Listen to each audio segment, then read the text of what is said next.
Well, look who finally decided to rear their ugly head back into our viewing screens. Teenage Mutant Ninja Turtles.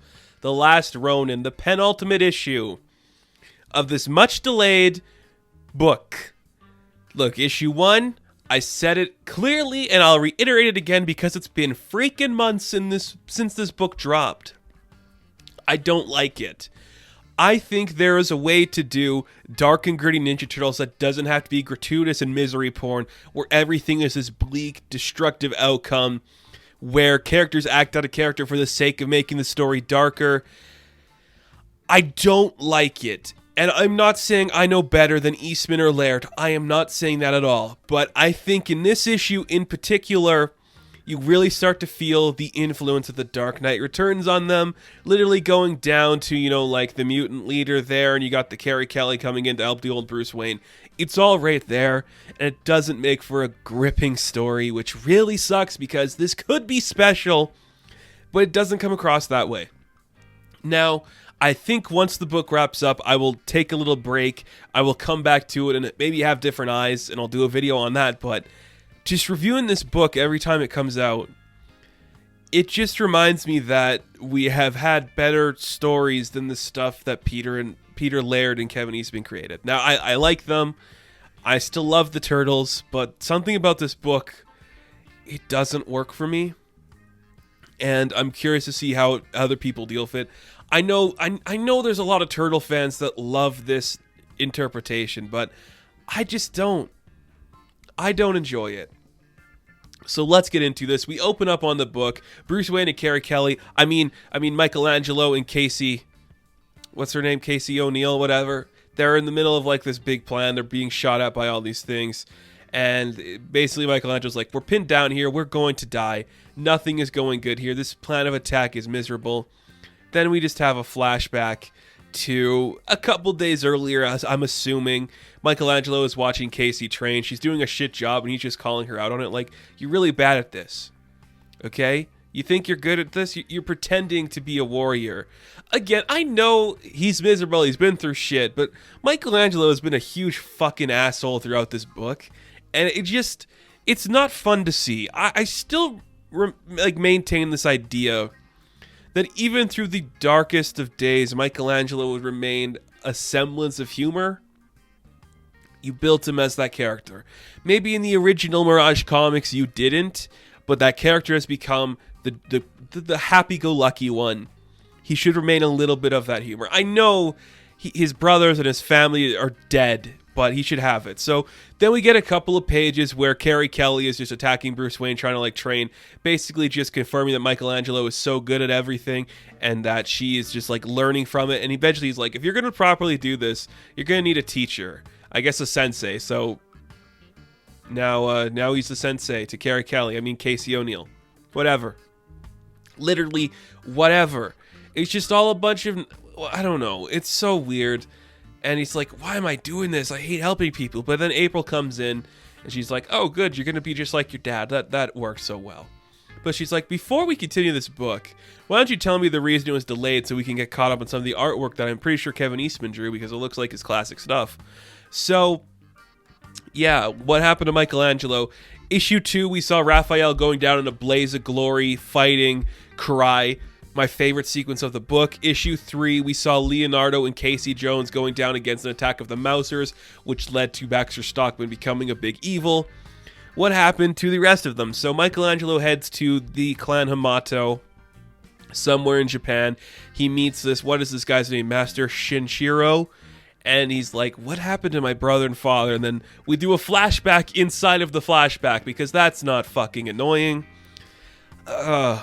Okay, so Splinter and Donatello come to the Clan Hamato. They're like, okay, this is bad. Basically, the idea is they're going to broker a peace treaty, essentially, with the leader of the Oroku clan, Hirotu, who we see is the big bad in the actual book. So they go to a meeting place. They see that Haruto is not there. They're like, who's this son of a gun? Just some old guy. Suddenly they are flanked and ambushed, and it just leads to it's a cool fight. I like this fight. I mean, in a different story, I think it'd have more weight to it as opposed to just being like mindless destruction.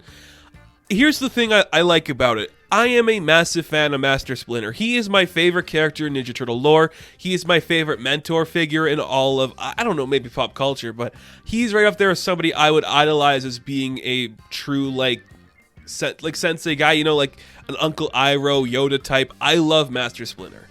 I think this book would hold more weight in two different reasons, and I'm going to say these reasons. One where this scene would hold more weight is if instead of this being Donatello, it was Leonardo, just because I love Donatello. He's a favorite turtle of mine, but I just think you really didn't like utilize any of the Donatelloisms in the scene against like the clan Hamato or the clan Oroku here. If he went down fighting the Mousters, it would make more sense to me because of like the technological stuff. And instead of Donatello in this scene, it was Leonardo. I think that'd hold more weight because Leonardo is the prodigal son. Of course he is. That'd just be cooler to me. Or this scene I think would hold more weight. Again, I like this scene, but I think it'd just be a little more interesting if it was just strictly Master Splinter. Like he went to his home clan, all of his sons were gone as he thought, and he's like, screw it. I'm killing every single member of the Oroku clan. All of them. Like, I'm going on a bloodlust. I'm going to show you why I'm Master freaking Splinter. Because he is decapitating and cutting the heads off of a bunch of people here. He doesn't care. But as soon as more reinforcements come up to attack him, he goes on this really dark path where he gets his son killed. You know? Donatello's like, we have to retreat. We're going to die. There are archers coming. And in the fray, we see that Splinter is killing some guys still as Donatello is trying to save him, but he gets killed by the onslaught of arrows coming at them, and they both eventually die. That leads to the downfall of Master Splinter and Donatello. I think that's a cool scene. It's an interesting style, like the artwork looks cool, but again, I'm just like, we gave a really good send-off to Raphael, to Leonardo, to Casey Jones. This feels like Donatello's just here and he dies, and I don't really like that. It's cool for Splinter because these are like his rival clan from pretty much his whole life. These are the guys that have been opposed to him. He wanted to make peace. They betrayed him. Blah, blah, blah. Cut back to the previous flashback, Michelangelo talking to the Shinichiro guy. And he's like, look, your family died. I'm sorry for that. They are great warriors. You know, he says that Michelangelo can save the clan, but he's like, I got unfinished business. I'm going to keep walking.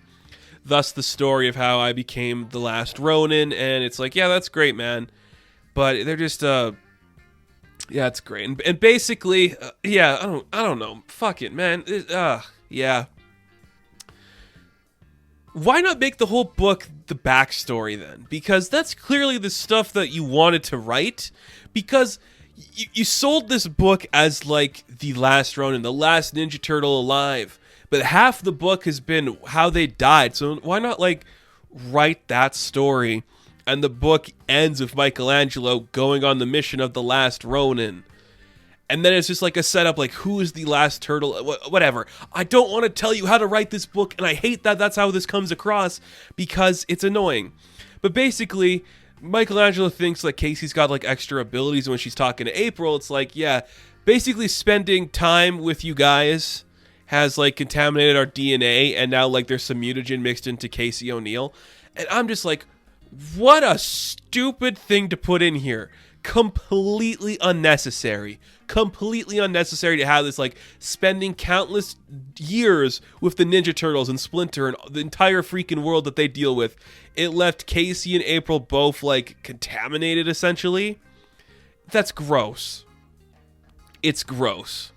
It's pointless. There's nothing else to it. And then basically the rest of this book is just a giant incessive fight in the present timeline. We take down Baxter Stockman's island. We get an incredible fight. It's kind of cool. Incredible might be a stretch. I was going to say incredible, but I don't know. It looks interesting enough.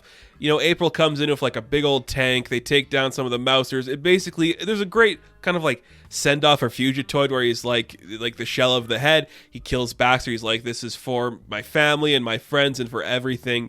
And it kind of like ends the Mousters and all that stuff is infected. And that's pretty much like how that storyline ends. It's fine. I don't know. It's just, there's so much potential in here. And I just feel like we're spent, like, first off, I don't think this needed to be, like, is it 48 pages? It feels like it's more. It could have been shorter, and I think, like, the story would be more interesting. Like, we didn't need all this, like special ops stuff with them, like, breaking into the places, but I get it. You're trying to fill pages. You've built this to be, like, a big thing, but what? I don't, sorry, I'm sorry. Like, this book just really infuriates me because I think the idea of a dark and gritty Turtles is cool, but I don't think it's necessary or mandatory to make these characters compelling to a wider audience. So they defeated Baxter. The war's not over. They still gotta fight Hiroto. And it's like, cool, man. Great place to end this book, because that's where it ends. And with every issue, I'm just like, there's too much in this that doesn't need to be here. It's too long, it's too bloated, and it's... I hate to use the word misery porn, but that's how it comes across. It's like, if things weren't sad enough, we contaminated April O'Neil with our, like, DNA and, like, our mutagen shit. Why does that need to be in here? There's no reason for that. There's no reason for, like, Master Splinter to go on a bloodlust and get his son killed with his lack of vision. It's just a bunch of miserable stuff for no reason other than we can do it, and that is not how I like seeing these books portrayed. I'm a big fan of the Ninja Turtles. They are something that got me into popular culture. And when I see portrayals like this from the original creators trying to get this... it feels like this is what comic books are supposed to be. You know, like somebody... I don't want to use the word gatekeeping because it sounds really fucking mean, but it's kind of gatekeepy where it's like, no, the Turtles, we've had like countless cartoons where they're young and they're funny and they're making jokes and like the April's like a different ethnicity and, you know, like nobody likes it when we do like these different experimental shit, so we're going to show you what the Turtles are supposed to be. Dark, brooding, samurai-like characters going to war with the oppressing faction. And there's going to be blood and death and all this destructive shit. It can be that, but also they're fun characters. They're giant turtles. Let them have fun. Let them breathe. They don't need to be miserable all the time. And I don't like that they are. There's some cool stuff in here. The Bloodlust Splinter stuff is pretty cool. Fugitoid has a good moment. The rest of this book, including the artwork, I think is very standard, very mediocre, and doesn't hold much to make me go, this is a brilliant piece of art. It's just not. It can be, but it just isn't. So, Teenage Mutant Ninja Turtles, The Last Ronin, issue number 4. I am going to give a 5 out of 10. Now, thank you guys for watching this review. Be sure to like and subscribe to the channel. As always, you can check me out on Instagram, TikTok, and Twitter, and I will catch you in the next one. Have fun, stay safe, good luck.